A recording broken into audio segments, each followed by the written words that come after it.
大家好，我是这次文化平权的驻村艺术家徐若君。那我过去的作品呢，是以东方媒材为主，主要是探讨就是对大自然的敬仰与崇敬的情怀。这次的作品呢，我是以圆的形态来探讨生命的本质，像是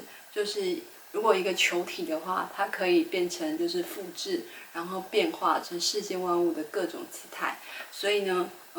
就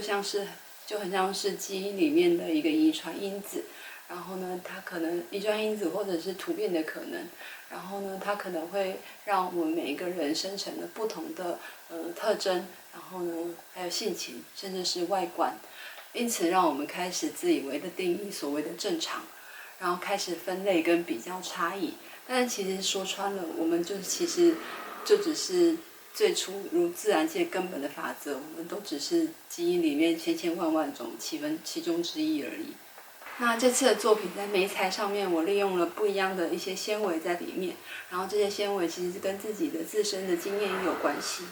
那我以各种不同的材质堆叠，像是平常练习写书法的宣纸，或者是日记、手稿，甚至是每天换药所需要的棉花，还有纱布，然后把它们加入了各种不同的植物纤维，像是甘蔗渣啊，或者是茶叶等等。然后呢，把接理打破后的重建，然后呢，很像是生命里面的裂缝，然后缝补、修复，最后存在。那在展场里面还有另外一件平面的作品，是绣框与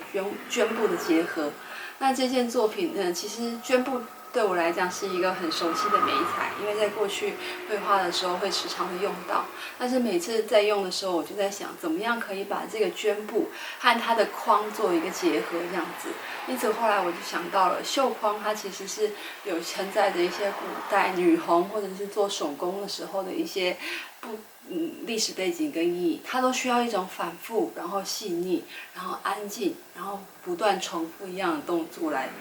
完成这件事情。其实很像自己在创作的时候的一个过程，像是在画在绢布上面的墨，需要细细的勾勒，然后描绘，然后到纷染，最后完成。所以呢，我就将这两个东西结合在一起，然后在里面画的内容其实是自己的这个基因突变的这个细胞，然后把它变成一种水墨的意象，然后让这些细胞像是山峦叠起的一些山势，或者是不一样的一个水墨的韵味在里面这样子。这次是第一次挑战做装置艺术的作品，然后过程呢非常的忐忑，然后呢也得到了很多朋友们的建议啊，或者是帮助。然后呢，这次从2度空间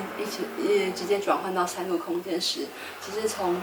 每个作品的摆放位置，甚至到后来的打光，然后呢光影的变化以及胶贴的顺序等等，都学到了非常非常多。那在未来的时候，我觉得回到平面作品的时候，也可以利用这样的经验，然后让自己可以考量到更多的一些展陈，或者在作品里面不一样的意义，这样子。所以我觉得这是一个很棒的经验，也对我自己未来会有很大的帮助。